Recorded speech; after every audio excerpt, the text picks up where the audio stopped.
Lieutenant Klaus Hoffmann pulled his Messerschmitt Bf 109 into a steep climb above the clouds over Brunswick, expecting another routine interception of American bombers.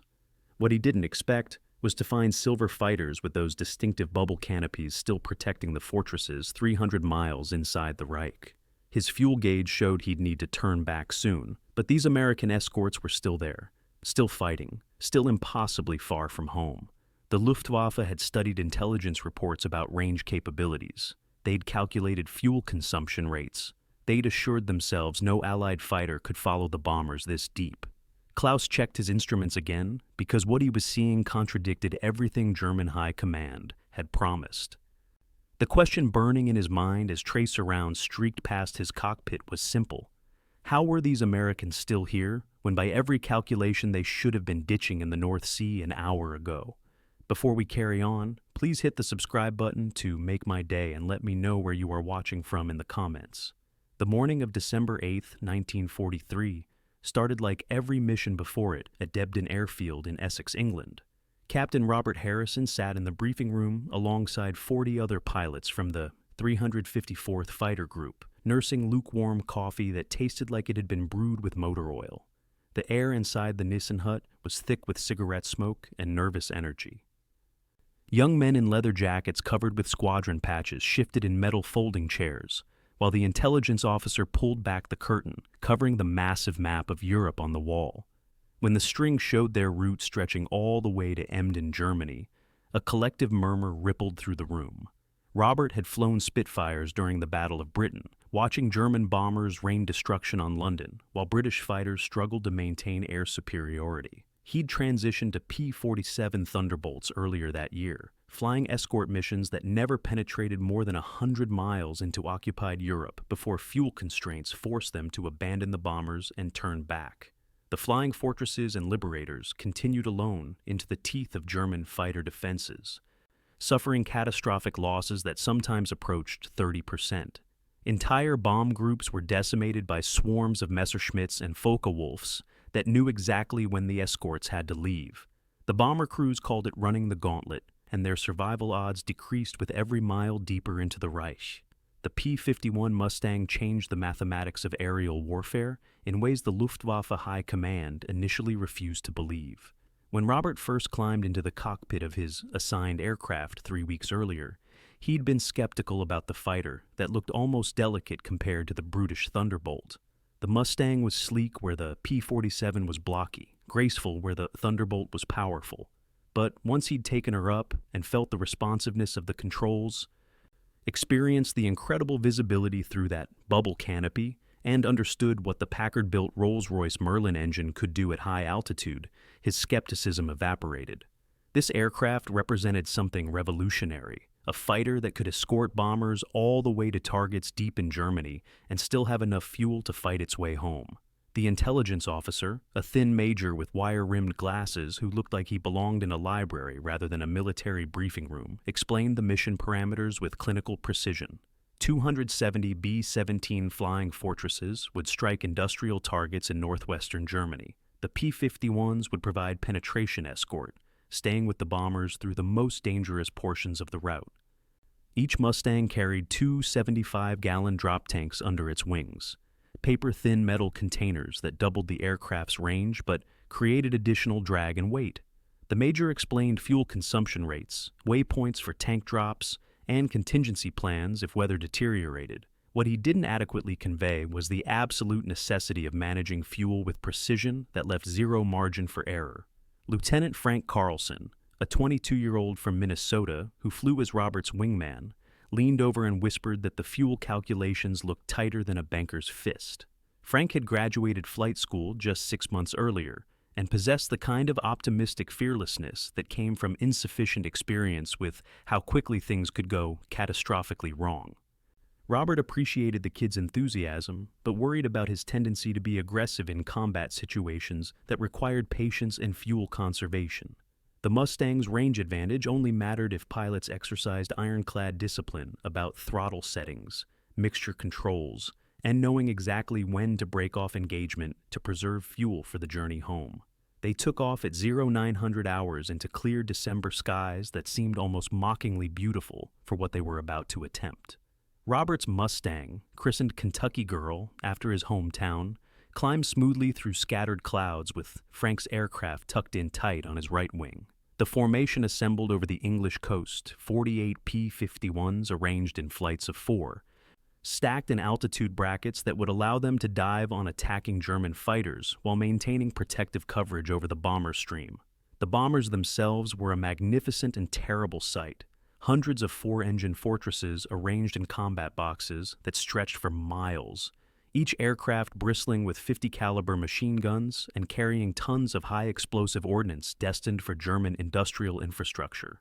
Crossing the North Sea meant flying over cold water that would kill an unprotected pilot in minutes. Robert checked his Mae West life preserver and tried not to think about the stories he had heard of pilots who ditched successfully only to die of hypothermia before rescue launches could reach them. The drop tanks felt heavy, changing the Mustang's handling characteristics in subtle ways that required constant small corrections. Every pilot in the formation was acutely aware that those tanks represented the difference between making it home or not, between completing the mission or becoming another statistic in the mounting toll of aircraft lost to simple mathematics of fuel consumption versus distance traveled. They crossed the Dutch coast near Den Helder, where flak batteries opened up with black puffs of exploding shells that bloomed in patterns designed to force bombers off their approach vectors. The Mustangs were too fast and maneuverable for the anti-aircraft gunners to track effectively, but Robert still felt his shoulders tense watching the deadly flowers of shrapnel burst among the bomber formations. One fortress took a direct hit to its number 3 engine, which caught fire and streamed black smoke. The pilot held formation for another minute before banking away toward neutral Sweden, trailing flames and losing altitude. Robert counted 7 parachutes before the burning bomber disappeared into clouds below. German fighters appeared 40 miles inland, rising from airfields around Bremen in organized waves that demonstrated tactical sophistication born from years of combat experience. Messerschmitt, Bf-119s, and Focke-Wulf 190s climbed to altitude in formations that used clouds for cover, setting up attack runs that would hit the bombers from multiple angles simultaneously. This was where previous missions had fallen apart, where P-47s with insufficient range had been forced to turn back, leaving the bombers vulnerable to sustained attacks that could last for hours. But today the P-51s stayed, dropping their external tanks and turning to meet the German fighters at altitudes where the Merlin engines gave them performance advantages the Luftwaffe pilots weren't expecting. Robert spotted a flight of 4 109s positioning for a diving attack on the lead bomber element. He called out vectors to his flight and pushed the throttle forward, feeling the Mustang accelerate with smooth power that seemed almost effortless. The Germans saw them coming and broke their attack run, splitting into pairs that attempted to use speed and diving attacks to disengage. But the P-51s were faster in the dive and could follow the 109s through maneuvers that would have torn the wings off heavier aircraft. Robert got behind one Messerschmitt, whose pilot made the mistake of trying to outrun him in a straight line. The P-51 closed the distance rapidly, and Robert fired a 3-second burst that stitched holes across the German fighter's wing root and engine cowling. White coolant smoke erupted from the 109's radiator, and the aircraft rolled inverted before entering a terminal spin. Frank engaged a Focke-Wulf that tried to scissors its way onto Robert's tail, forcing the German pilot into a turning fight, where the Mustang's superior high-altitude performance gave the American pilot every advantage. The 190 broke off after 2 full circles, diving away toward a cloud bank with Frank's aircraft in pursuit until Robert called him off. They'd already been in combat for 12 minutes, burning fuel at rates that weren't sustainable if they wanted to make it back to England. Every second of full throttle operation, every climbing turn, every high-speed dive consumed precious gasoline that couldn't be replaced until they landed. The mission wasn't just about protecting bombers anymore. It was about fighting effectively while maintaining enough fuel discipline to survive the return journey.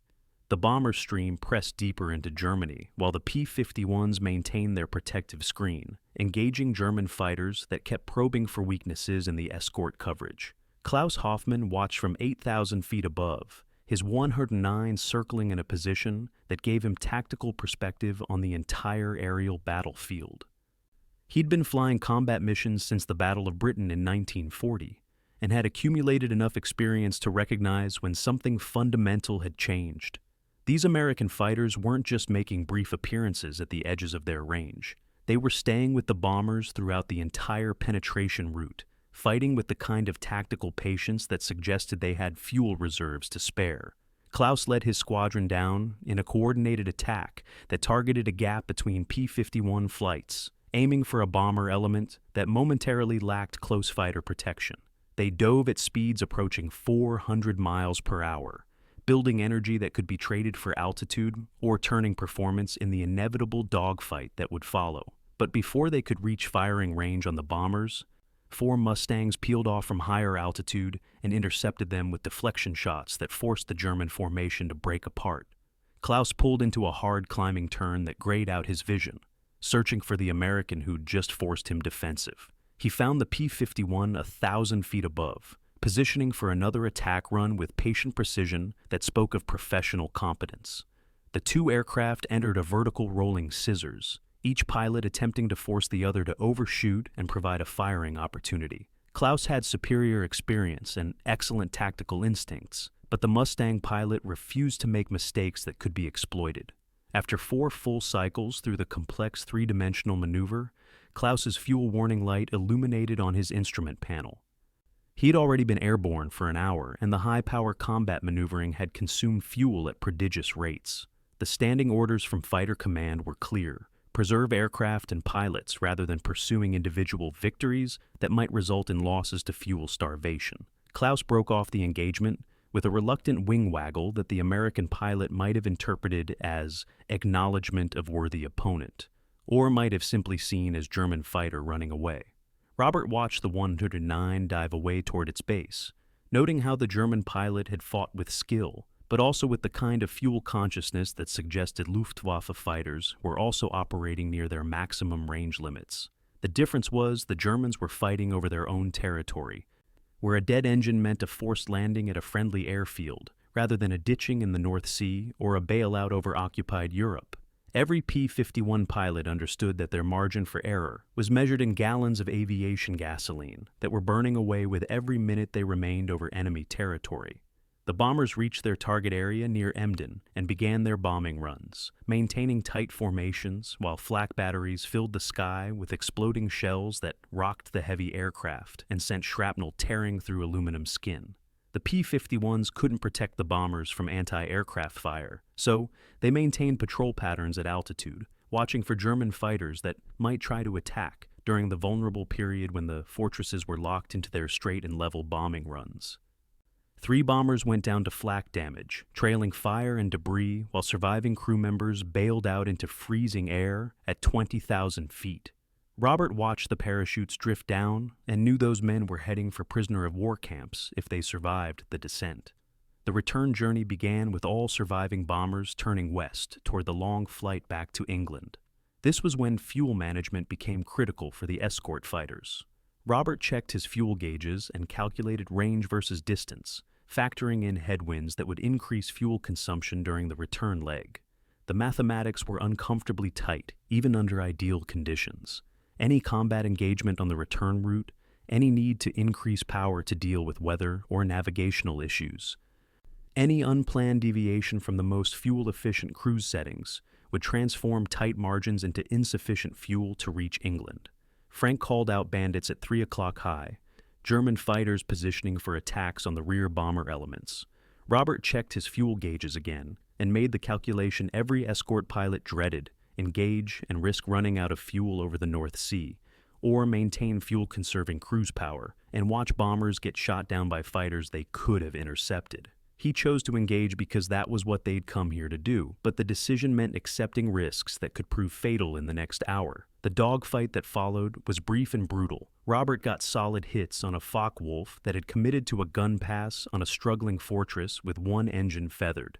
The German fighter pulled up trailing smoke, and the pilot bailed out at 8,000 feet, his parachute blossoming white against the gray clouds below. Frank damaged another 190 that broke off trailing coolant vapor that would likely force the pilot to attempt a dead-stick landing somewhere in occupied Holland. But the 3-minute engagement had consumed fuel that Robert's pre-mission calculations hadn't included margins for. When he checked his gauges after the German fighters withdrew, the numbers told a story he didn't want to acknowledge. They crossed back over the Dutch coast, with fuel gauges showing levels that made Robert's mouth go dry. The mathematical reality was inescapable. At optimal cruise settings with 0 deviations from the direct route to Debden, he might have just barely enough fuel to reach the English coast. Any headwinds, any weather that forced altitude changes, any navigation errors that added distance, and he'd be swimming in the North Sea, hoping rescue boats could find him before hypothermia stopped his heart. Frank's fuel state was even worse because the kid had used afterburner during the engagement, burning fuel at rates that weren't sustainable even for a short burst. The flight back across the North Sea was the longest 60 minutes of Robert's life. He set his mixture controls to maximum lean, adjusted his propeller pitch for most efficient cruise, and flew with obsessive precision to maintain exactly the altitude and airspeed that provided best range performance.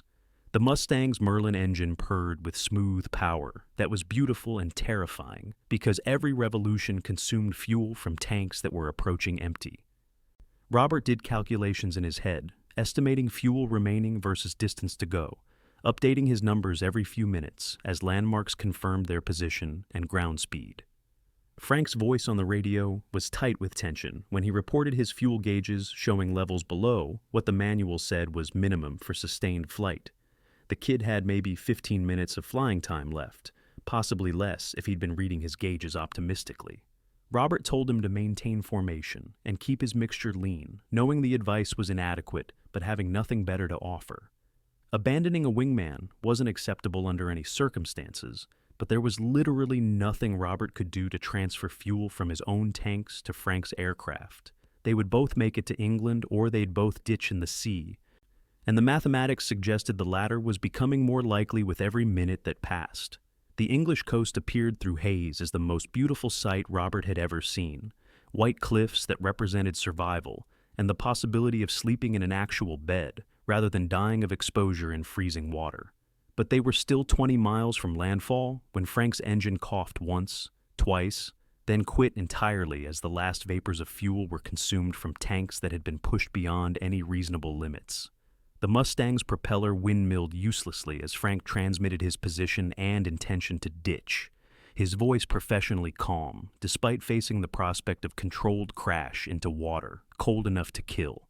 Robert orbited above while Frank set up his ditching approach, bringing the Mustang down in a long, flat glide that ended with the fighter slamming into wave tops at 100 miles per hour. The aircraft skipped once, nosed over, and began sinking immediately.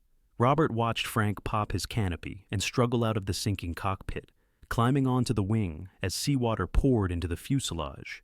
The P-51 slipped beneath the surface in less than 30 seconds, leaving Frank floating in his Mae West life preserver in water that would kill him in perhaps 20 minutes if rescue boats didn't reach him first.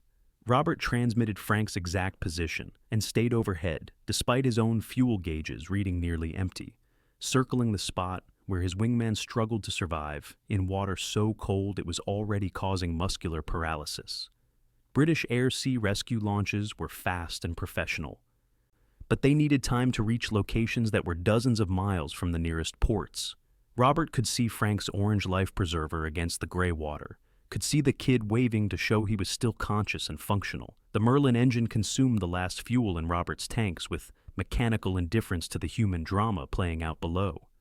Robert's engine quit 4 miles from landfall, the sudden silence after hours of continuous operation seeming impossibly loud in the cockpit. He had altitude and forward speed that could be traded for distance, and he used both with precision that came from hundreds of hours flying high-performance aircraft. The Mustang glided with remarkable efficiency, covering horizontal distance while descending through cold December air that was clear enough to see individual buildings on the shore ahead. Robert aimed for a beach rather than attempting to reach the airfield that was tantalizingly close but mathematically unreachable. He touched down on sand at 120 miles per hour, holding the nose high as the tailwheel touched first and dug into wet sand that created enormous drag and deceleration forces. The Mustang nosed over gently, coming to rest with its propeller buried in sand and the tail pointing at the sky. Robert unstrapped and climbed out onto the wing, feeling solid ground under his boots for the first time in over 5 hours. His Mustang would need significant maintenance before flying again, but it had gotten him home alive after a mission that pushed range limits beyond anything previously attempted. He looked back out to sea where Frank was still floating in his life preserver, and used a local farmer's telephone to contact air-sea rescue with updated coordinates for the pickup that would hopefully arrive before the cold water claimed another victim. The rescue launch reached Frank 38 minutes after he ditched, pulling him from water that had already caused dangerous hypothermia. They wrapped him in blankets and gave him hot tea while the launch raced back to port at flank speed. Frank survived with severe cold exposure, but no permanent damage. Another pilot who'd pushed his aircraft to absolute limits and lived to tell about it. The Mustang he'd ditched would rest on the bottom of the North Sea forever. One of dozens that didn't make it home from early long-range missions that tested whether the theoretical calculations about fuel consumption and range actually matched reality. Back at Debden, the returning pilots were debriefed about the mission results and the fuel situation that had caused multiple aircraft to ditch or make emergency landings at forward fields along the English coast. Intelligence officers tallied numbers that told stories of both success and cost. The bombers had struck their targets with acceptable accuracy and losses that were lower than previous unescorted missions to similar depth. The P-51s had provided continuous fighter protection throughout the penetration and withdrawal routes, fundamentally changing the tactical mathematics that had made deep raids prohibitively expensive. But 6 Mustangs had been lost to fuel exhaustion, their pilots ditching or bailing out, when their engines quit miles short of friendly airfields. The fuel consumption data, collected from the mission, would inform modifications to tactics and procedures for subsequent operations. Engineers calculated that reducing combat power usage by just 10% during engagements would add sufficient margin to prevent most fuel exhaustion incidents. Pilots learned to be even more disciplined about mixture settings and throttle management. The Air Force established forward recovery airfields closer to the coast, where fighters running critically low on fuel could make emergency landings rather than attempting to reach their home bases. The lessons were learned through experience that cost aircraft and nearly cost lives. But they enabled the long-range escort missions that would eventually break the Luftwaffe's defensive capabilities. Klaus Hoffmann sat in his squadron operations office that evening, reading intelligence reports about the American escort fighters that had appeared so far inside Germany. The analysts still insisted it was impossible for single-engine fighters to fly from England to central Germany and return, suggesting the Americans must have somehow refueled in flight or operated from secret forward bases in liberated France. Klaus had been there in the air and seen those P-51s still fighting when they should have been ditching in the North Sea. The intelligence analysts could explain away what he'd witnessed with whatever theories made them comfortable. But Klaus understood the implications better than staff officers who viewed the war through maps and reports rather than cockpit windows and gun sights. The Luftwaffe's defensive strategy had been built on the assumption that American bombers would penetrate deep into Germany without escort fighters, making them vulnerable to sustained attacks that could inflict catastrophic losses. The appearance of long-range fighters that could stay with the bombers throughout entire missions invalidated fundamental assumptions that had shaped defensive tactics for years. Klaus knew German fighter production couldn't replace losses at rates necessary to sustain the kind of attrition battles the Americans could now force. The P-51 Mustang represented not just a technical achievement, but a strategic shift that would ultimately determine the outcome of the air war over Europe. In the months that followed that December mission, P-51 Mustangs became the dominant American escort fighter, flying missions that penetrated deeper into Germany while maintaining protective coverage that made bomber losses decline from unsustainable percentages to acceptable operational risks. The Luftwaffe threw everything they had against the combined bomber offensive, but the mathematics of industrial production and pilot training meant American strength grew while German capabilities degraded. By the spring of 1944, Allied fighters were ranging across Germany, attacking targets of opportunity and establishing air superiority that made daylight bombing operations routine rather than desperate gambles. Robert Harrison flew 73 combat missions in his P-51, accumulating 6 confirmed aerial victories and twice as many probable kills that couldn't be verified by gun camera footage. He survived the war and returned to Kentucky, where he never spoke much about his time flying Mustangs deep into Germany or the friends who didn't come home. Frank Carlson recovered from his hypothermia and flew another 42 missions before taking flak damage that severed his rudder cables during a strafing run on a German airfield. He managed to belly land the crippled Mustang in a field near Allied lines and walked away with bruises and a profound appreciation for how well American aircraft were built.